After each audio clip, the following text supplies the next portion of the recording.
n'est pas une foule.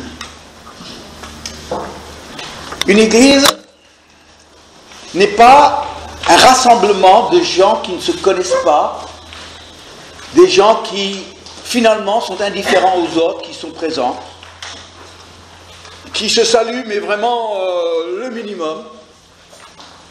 Mais ce sont des hommes et des femmes, des jeunes que Dieu a rassemblés par son esprit pour qu'ils vivent quelque chose ensemble de très fort.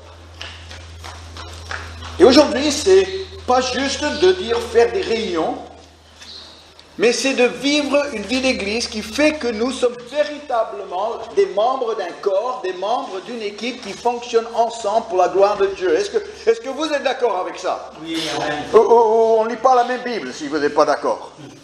Parce que là, c'est fondamental à une notion d'église. Ce n'est pas juste un rassemblement de ceux qui assistent à une réunion ou assistent à une cérémonie. Ce sont des hommes et des femmes que Dieu a choisis de vivre ensemble leur vie pour Christ, pour pouvoir le servir ensemble. C'est nous, mes amis. Regardez autour de vous.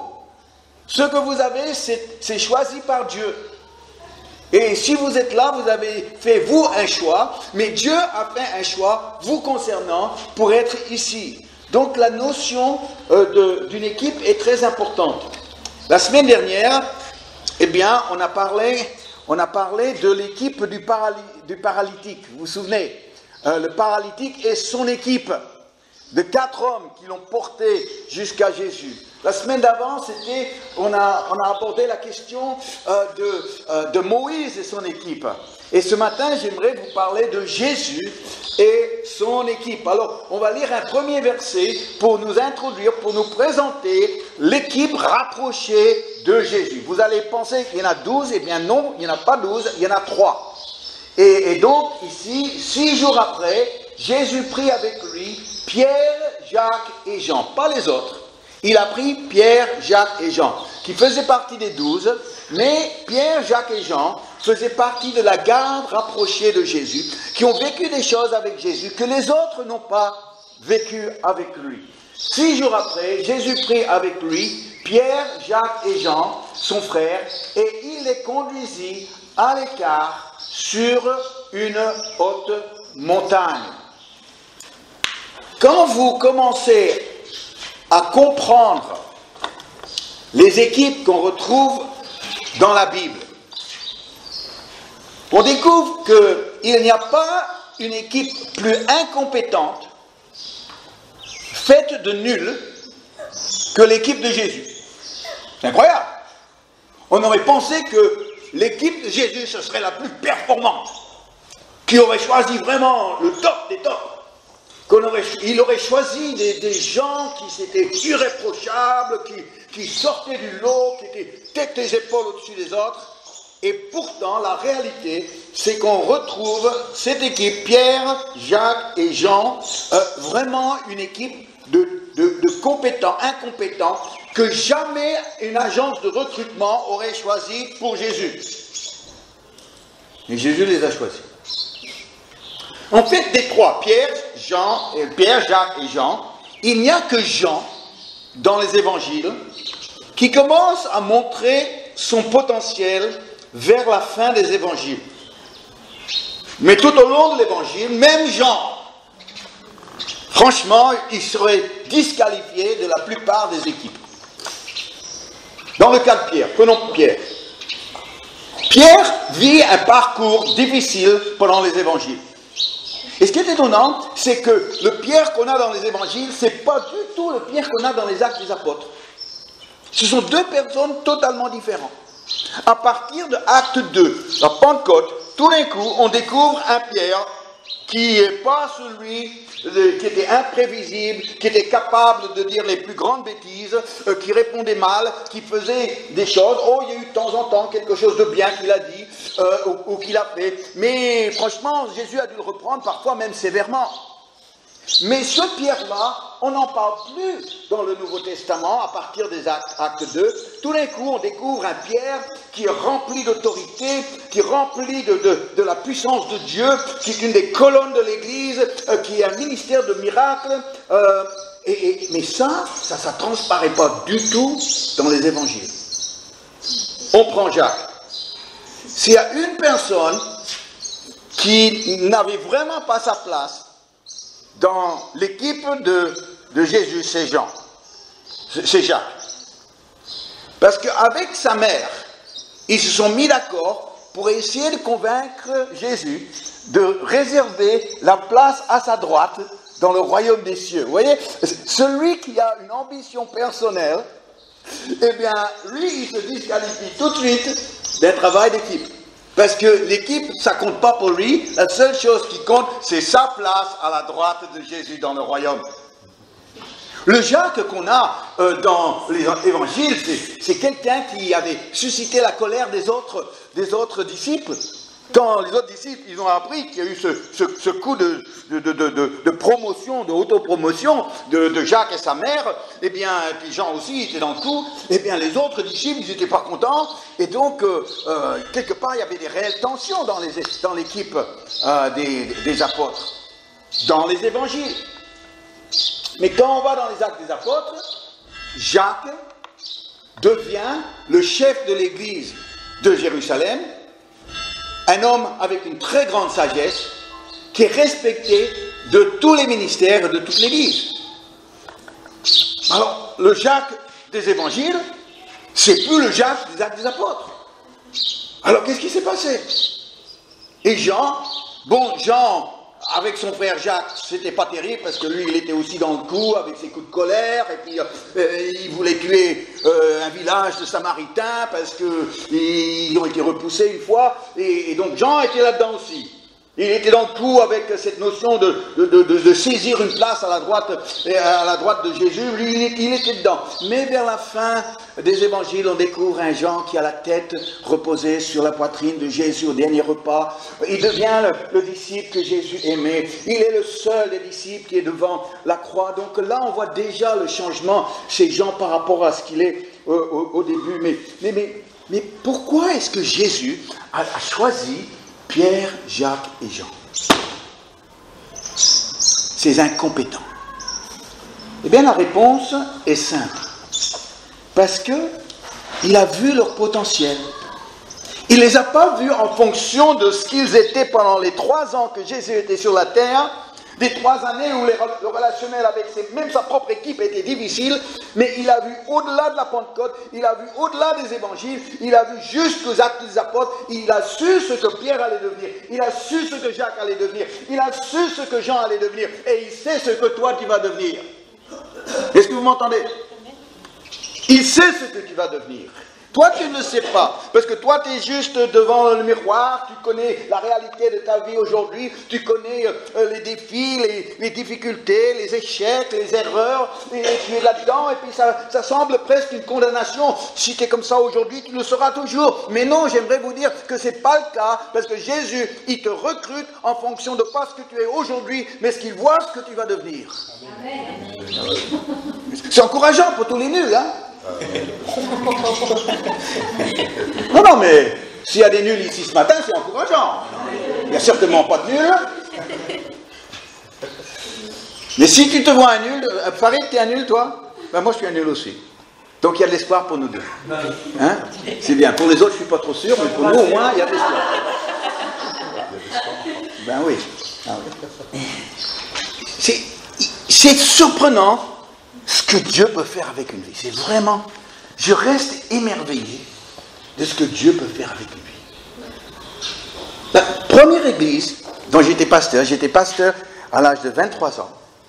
Et notre première église, j'étais pasteur à 25 ans. Et on a dû la commencer comme ça. Et il y avait une dame qui venait et qui était très zélée. Très zélée. Mais son mari... Eh bien, son mari n'était pas zélé. Il se disait chrétien, mais il n'avait aucune réelle motivation. Quand je l'ai rencontré, il s'appelait Eugène. Quand je l'ai rencontré, j'ai découvert un homme qui était un sergent dans l'armée de l'air australienne.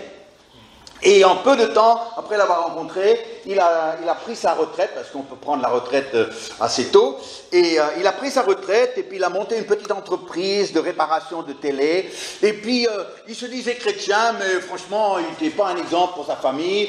Sa femme, elle était vraiment frustrée par rapport à lui, on le voyait de temps en temps, peut-être. Il fumait sa pipe, et chrétien ou pas chrétien, il y tenait, il aimait sa pipe, vous voyez. Et donc... Mais quand je l'ai rencontré, et quand on a commencé à parler ensemble, j'ai trouvé, ce gars-là, il a vraiment le contact facile. J'ai dit, il est très agréable.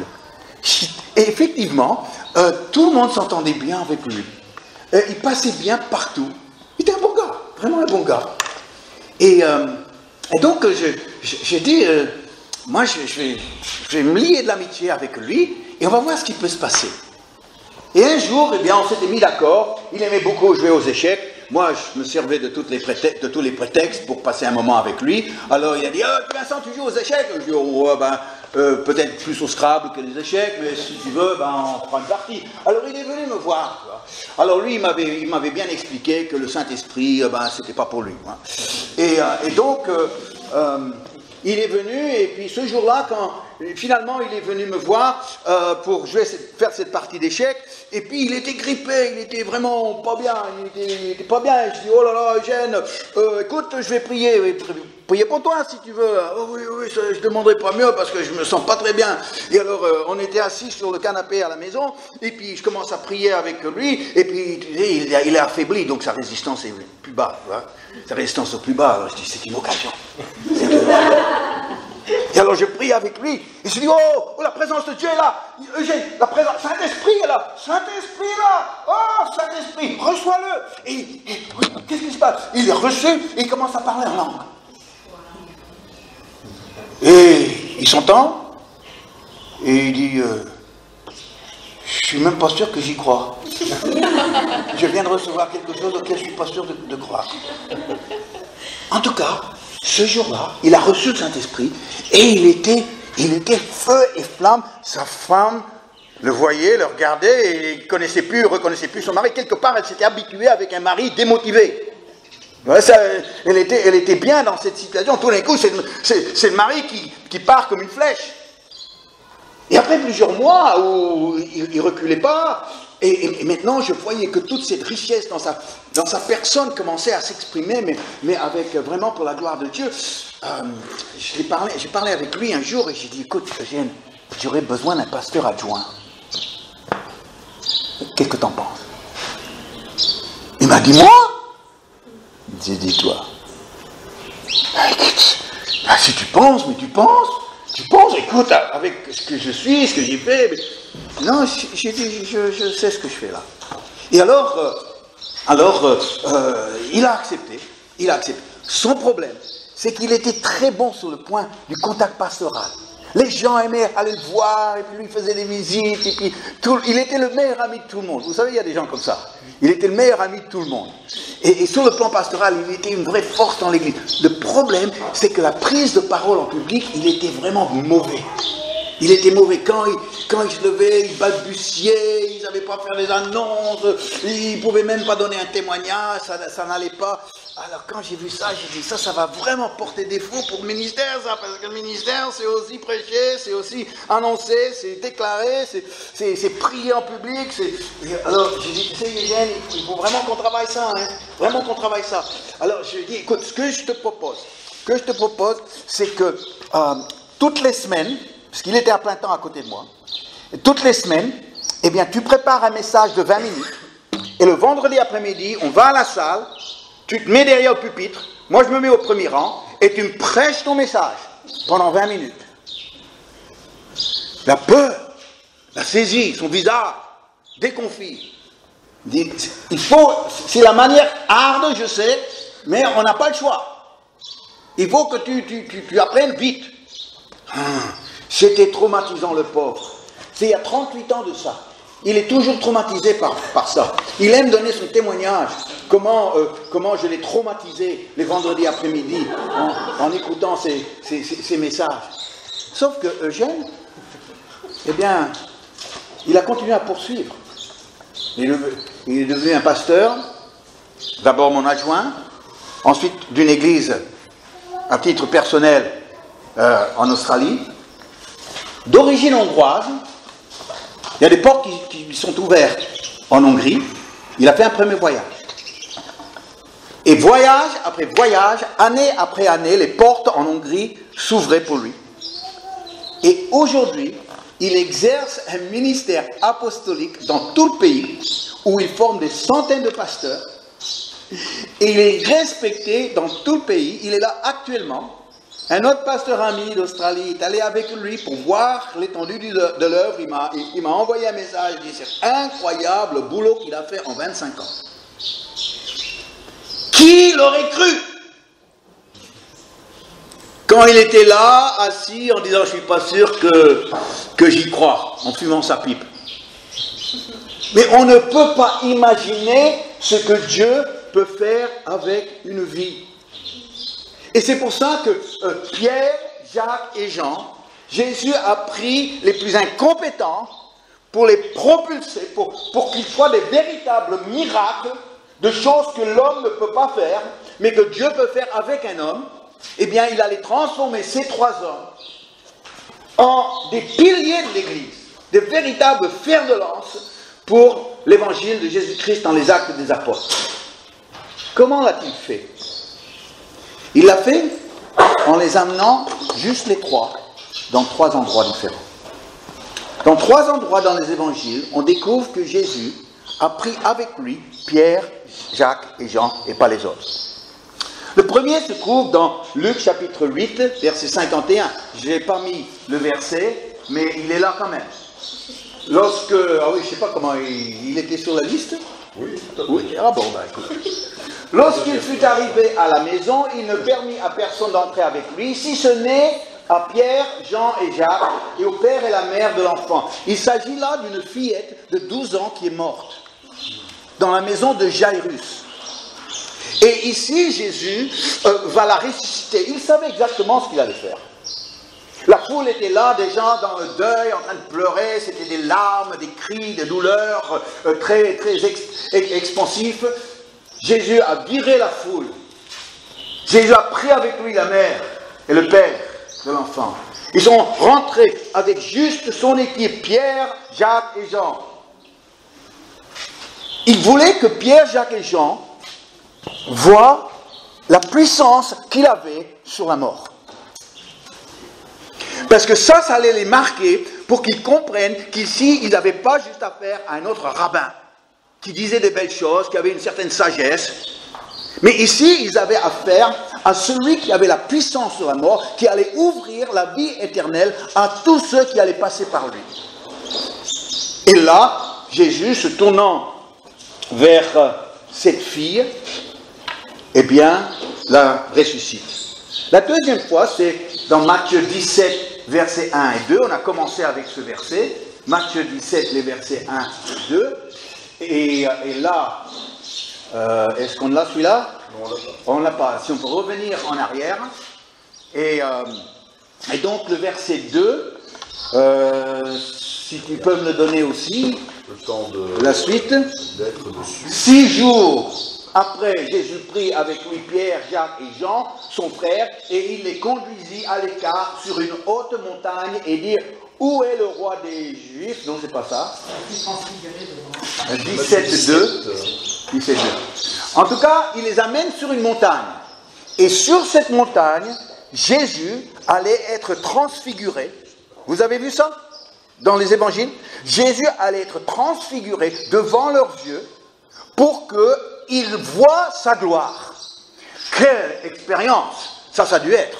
Parce qu'ils ont vu Moïse, ils ont vu Élie, et ils ont vu Jésus glorifié sur cette montagne. Il fut transfiguré devant eux. Son visage resplendit comme le soleil et ses vêtements devinrent blancs comme la lumière. Il n'y avait que Pierre, Jacques et Jean qui ont vu Jésus transfiguré. Les autres, non.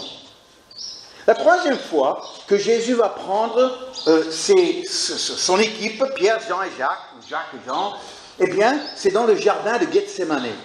Et là, c'est Matthieu 26, les versets 36 et 37. Matthieu 26, 36 et 37. Là-dessus, Jésus alla avec eux dans un lieu appelé Gethsémane. Et il dit aux disciples, asseyez-vous ici pendant que je m'éloignerai pour prier. Il prit avec lui Pierre et les deux fils de Zébédée, Jean et Jacques, et il commença à éprouver de la tristesse et des angoisses. Et c'est là où il y a toute cette passion de Christ qui a commencé dans le jardin de Gethsémane. 3 expériences qui allaient transformer ces 3 hommes d'être des incompétents à être des véritables fusées pour le royaume de Dieu. La maison de Jairus, le monde de la transfiguration et le jardin de Gethsémane. Et nous alors, de notre situation là où on est aujourd'hui, comment est-ce que Dieu peut nous transformer, nous, de ce que nous vivons, de ce que nous sommes aujourd'hui, pour devenir ce que Dieu veut que nous soyons? Qu'est-ce que nous devons faire? Qu'est-ce que nous devons vivre pour que cela se passe? Eh bien, j'aimerais vous dire que chaque personne a besoin de sa maison de Jairus, a besoin de son mont de la transfiguration, a besoin de son jardin de Gethsémane. Pour être transformé comme équipier de Jésus, et être des équipiers puissants ensemble de Jésus, il y a plusieurs choses. La première chose que j'aimerais aborder avec vous, c'est le mot de transfiguration. Pour nous, je dois vous avouer, je n'ai jamais vu Jésus transfiguré. Ça vous déçoit d'un pasteur? Non. Je n'ai jamais vu Moïse. Je n'ai jamais vu Élie. Je crois que si j'avais le choix, dans l'Ancien Testament, je prendrais Abraham. Mais même pas Abraham. Vous voyez? Je n'ai jamais vu de mes yeux la gloire comme Pierre, Jean et Jacques ont vu ce soir-là. Mais aujourd'hui, ce n'est pas Moïse et Élie qui comptent, et ce n'est pas de voir le Christ dans son état glorifié qui est important. C'est le fait que nous allons à la recherche de son intimité pour que nous puissions le connaître. Pour que nous puissions connaître qui il est et qui il est aujourd'hui dans son état glorifié. Que le Jésus que nous avons dans notre vie, dans notre cœur, en qui nous croyons, ce n'est pas le Jésus de Bethléem, le bébé dans une crèche, ce n'est pas même le cadavre sur une croix. Mais que le Jésus que nous adorons, que nous connaissons, pour qui nous vivons, c'est le Jésus, roi des rois, seigneur des seigneurs. C'est lui, avoir une vision de lui, sachant que c'est cette gloire-là que nous allons partager un jour avec lui. Rien ne transforme quelqu'un de charnel, d'immature, plus que passer du temps intimement avec Jésus. Je ne connais pas des gens charnels qui passent du temps dans la prière, rechercher Dieu.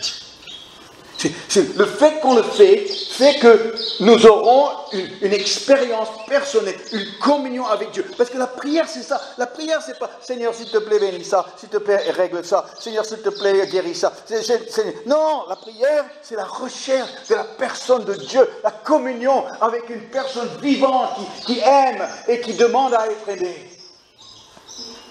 Et Jésus vous attend. Il vous attend dans le lieu de rendez-vous. Le lieu de rendez-vous, il l'a dit lui-même, c'est votre chambre. C'est votre chambre haute. C'est le lieu où vous pouvez couper tout le reste. C'est le lieu où vous pouvez fermer la porte. C'est le lieu où vous ne vous laissez pas déranger par des téléphones. Et puis c'est le lieu où vous allez dire, eh bien, je vais passer maintenant une demi-heure dans la présence de Jésus. Je vais passer 1 heure dans la présence de Jésus. Et si tu commences à apprendre, si tu commences à vouloir le connaître comme ça, de connaître son intimité, je t'assure que tu vas être transformé. Tu ne seras plus le disciple charnel, imprévisible, impétueux. Tu seras le Jacques rempli de sagesse. Tu seras le Pierre rempli d'autorité et de puissance. Tu seras le Jean, l'apôtre de l'amour. Parce que dans sa présence, tu es transformé. Chacun a besoin de ce monde de transfiguration. Mais le monde de transfiguration, c'est toi qui es transfiguré. C'est pas Jésus qui est transfiguré quand quand tu vas dans ta chambre et tu pries, c'est toi qui es transfiguré. C'est toi qui commences à prendre sa gloire sur toi. Et tu sors de ta chambre et les gens doivent faire « Ouh, wow, il faut des lunettes solaires. Il y a la gloire qui est sur toi. » Oui, parce que j'ai rencontré le Dieu glorieux. Et quand je rencontre le Dieu glorieux, eh bien sa gloire vient sur moi et les gens voient cette gloire sur moi. La deuxième expérience qu'on doit faire, qui va transformer un mauvais coéquipier en un très bon coéquipier, c'est de vivre un jardin de Gethsémane. De vivre une expérience qui va te dépasser. Le jardin de Gethsémane les a tellement dépassés qu'ils sont tous endormis par tristesse. Pas par fatigue, ils sont tous endormis dans le jardin, les disciples, Pierre, Jean et Jacques. Ils sont tous endormis, mais pas parce qu'ils étaient fatigués, parce qu'ils étaient tellement tristes, ils étaient dépassés, et la seule fuite qu'ils pouvaient prendre, c'était d'aller se coucher, ou de dormir sous un arbre. Et vous savez, est-ce qu'il y a quelqu'un ici qui aime être dépassé? Moi, j'aime pas être dépassé. Toi, tu aimes être dépassé? Bon, eh bien, que quelqu'un me le prenne en photo, on va le mettre sur un mur. Eric. Mais quand on est dépassé, ça veut dire qu'on maîtrise plus, ça veut dire qu'on contrôle plus, ça veut dire que le destin n'est plus entre nos mains, ça veut dire que maintenant il n'y a plus le volant dans mes mains, ça veut dire que ça ne vient pas de moi. Et Jésus va nous mettre dans des jardins de Gethsémane où on est dépassé par des choses qu'on ne comprend pas, on parle des choses que Dieu nous fait vivre, qui ne sont pas raisonnables, qu'on n'arrive plus à comprendre. On dit, mais qu'est-ce qui m'arrive? Qu'est-ce qui se passe? Récemment, je parlais avec une dame chrétienne qui m'a raconté son témoignage. Elle a dit qu'elle était tellement une personnalité volontaire. Elle contrôlait tout, il fallait tout analyser. Rien ni personne ne pouvait l'arrêter. Elle était déterminée, elle avait une forte personnalité comme ça. Mais les événements de la vie l'ont rattrapé. C'est quand ces grosses eaux arrivent et la montée des eaux inonde tout et déborde, les fleuves débordent et tu ne peux plus les contenir. Elle m'a parlé d'un cancer, elle m'a parlé d'un divorce, femme chrétienne, elle m'a parlé d'un récidive de divorce, de cancer. Elle m'a parlé de son mal-être total, où rien ne pouvait la soulager. Elle était dans le désespoir profond, le noir absolu. Et dans son état d'extrême faiblesse, dans son état où maintenant elle ne pouvait plus contrôler ce qui lui arrivait, un soir elle était allongée sur son lit. Elle était écrasée par tout ce qui lui arrivait depuis les derniers mois. Et dans la nuit, eh bien ça s'est levé. Elle était là dans son lit. Et ça s'est levé. Et tout d'un coup, eh bien il n'y avait plus de poids. Tout d'un coup, son cœur était dans la paix. Tout d'un coup, maintenant, le combat intérieur qu'elle avait mené, qu'elle pensait perdre, elle était en train de le perdre, ce combat-là, c'était fini. Elle a réveillé son mari. Elle a dit, chérie, je crois que c'est fini. Je crois que c'est parti. Je suis en paix. Elle m'a dit depuis ce jour, elle n'a jamais perdu cette paix qui est venue au milieu de cette nuit, quand elle était au pire moment de sa vie. Pourquoi est-ce que Dieu nous met dans des situations impossibles? Eh bien parce que jamais on va connaître le Dieu de l'impossible si on n'est pas devant l'impossible. Est-ce que vous me comprenez? On ne va pas connaître le Dieu de l'impossible en chantant « Il est le Dieu de l'impossible ». Tu veux connaître le Dieu de l'impossible? Oui, Seigneur. Eh bien, je te mettrai dans l'impossibilité. Et tu vas l'apprendre. Ah bah, je ne suis pas sûr que j'ai envie de ça. Ben, tu ne le connaîtras pas alors. Et c'est là où parfois, quand on est dépassé, qu'on fait des erreurs. Et les erreurs de Pierre dans les évangiles, c'était aussi parce qu'il était dépassé, parce qu'il ne comprenait pas ce qui lui arrivait. Il disait parfois n'importe quoi, simplement parce qu'il ne maîtrisait pas de ce qui se passait. Et Jésus est patient. Il est patient avec Pierre, il est patient avec Jacques, il est patient. Oh, ils ont de la chance que ce n'était pas moi. Hein. Moi, j'aurais eu moins de patience avec Jacques. J'aurais eu moins de patience avec Jean quand les terroristes chrétiens qui voulaient rayer un village de la carte. Il les a grondés, après il les a aimés. Vous savez, un équipier efficace se forme dans le temps et à travers ses erreurs. C'est une bonne nouvelle à vous annoncer. Vous allez faire des erreurs. Vous allez faire des erreurs. Mais vous allez apprendre à travers vos erreurs, dans le temps. Et ces erreurs vont être formateurs pour vous. Et oui, moi j'ai fait des erreurs. On a le droit, j'ai appris ceci, on a le droit à des petites erreurs. On n'a pas le droit à des grosses erreurs. Parce que les grosses erreurs, ça fait trop de dégâts. On met trop de temps pour s'en remettre. Mais les petites erreurs, on peut les faire parce qu'on va apprendre à travers ça. Quand j'étais jeune pasteur, j'étais fougueux. Je suis toujours aussi fougueux que quand j'étais jeune.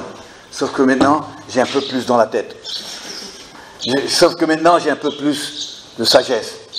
Mais je me souviens dans une réunion que j'ai faite quand j'étais tout jeune, et j'avais le Saint-Esprit, vous voyez, puis les dons spirituels, et puis j'avais vraiment à cœur la parole de connaissance, et je me retrouve dans une réunion, c'était pas dans mon église, j'étais en visite, et puis je me lève, et puis on prêche, et puis je vois un monsieur dans la salle, et j'ai dit, monsieur, le Seigneur me montre que vous avez un fils, et votre fils est dans la rébellion, mais c'est une source d'angoisse pour vous.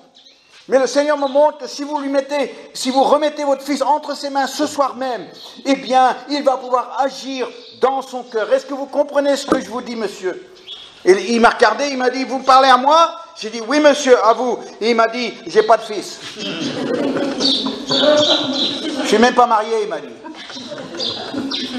Ah. Bon, je me suis excusé. Lui, il était mal, moi j'étais mal. Et heureusement, il y a toujours une brave chrétienne là pour nous dépanner, tu vois. Alors elle se lève derrière lui et dit, oui, mais moi j'ai un fils.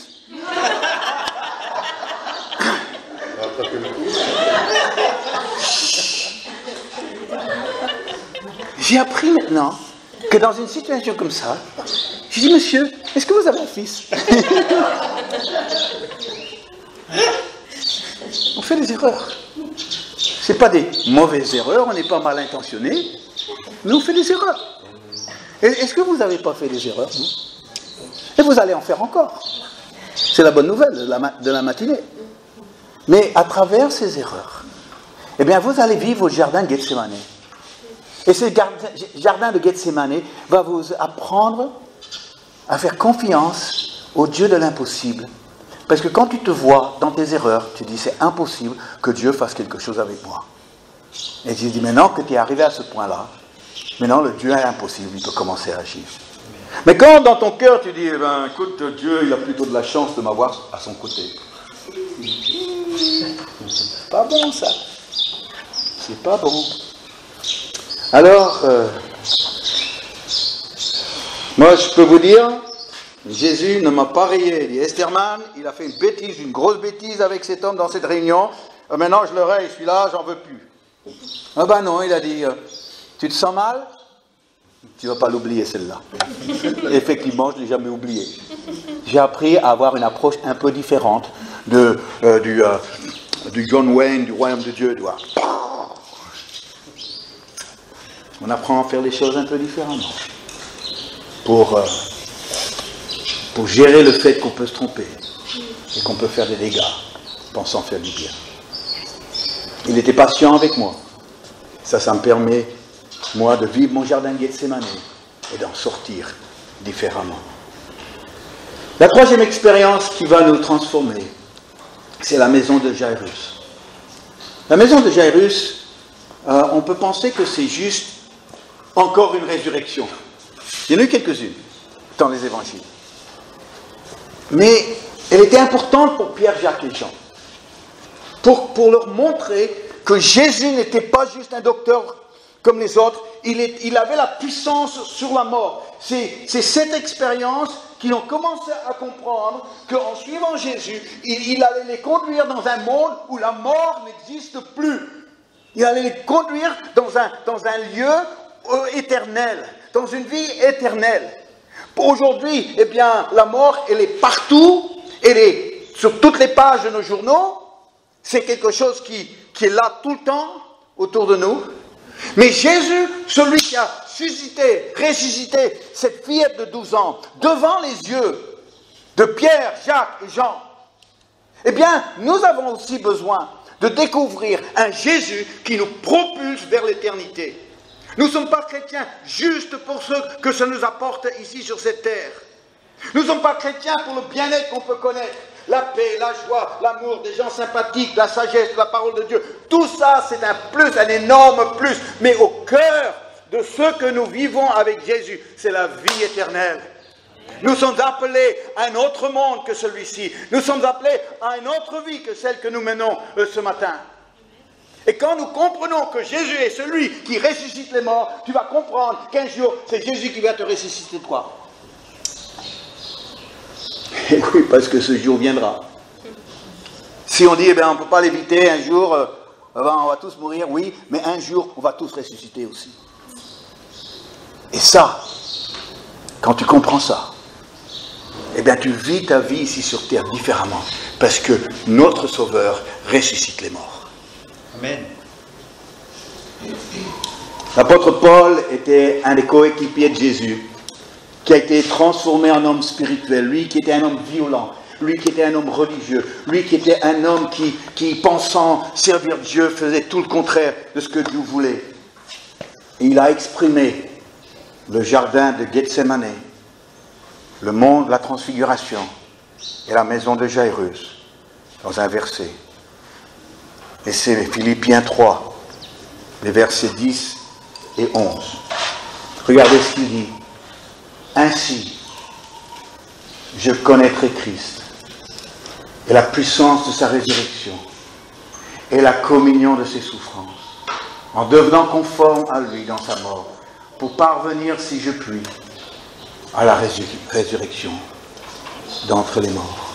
Si on revient au verset 10, ainsi je connaîtrai Christ tel qu'il est aujourd'hui, dans son état glorifié, je le connaîtrai. Ça, c'est le monde de transfiguration. Et la puissance de sa résurrection, ça, c'est la maison de Jairus. Et la communion de ses souffrances, c'est le jardin de Gethsémane. Et parce qu'il a traversé ces trois lieux, Paul est sorti un homme spirituel, un équipier de Jésus. Et aujourd'hui, eh bien, nous pouvons l'être aussi, en traversant ces trois lieux. Accepter que Jésus va te laisser découvrir ses souffrances, et ce que ça lui a coûté. Et c'est vrai, il y a des moments difficiles, on dit, mais pourquoi je dois traverser ça, Farid, pourquoi on doit traverser ça, et on fait tout, on prie, on dit, mais est-ce que il y a quelque chose que je fais de mal? Il dit, c'est ton jardin de Gethsémane, traverse-le. Traverse-le, tu vas découvrir le Dieu de l'impossible à travers ça. Il y a des fois où on doit sortir de notre nez sortir le nez du guidon. On est tellement dans notre quotidien qu'on ne voit que cette vie-là. Et notre prière, c'est souvent par rapport à améliorer cette vie sur terre. Mais Jésus veut nous faire vivre la maison de Jairus. Et la transfiguration, c'est de voir Jésus, dès maintenant, par la foi, dans la gloire. Amen.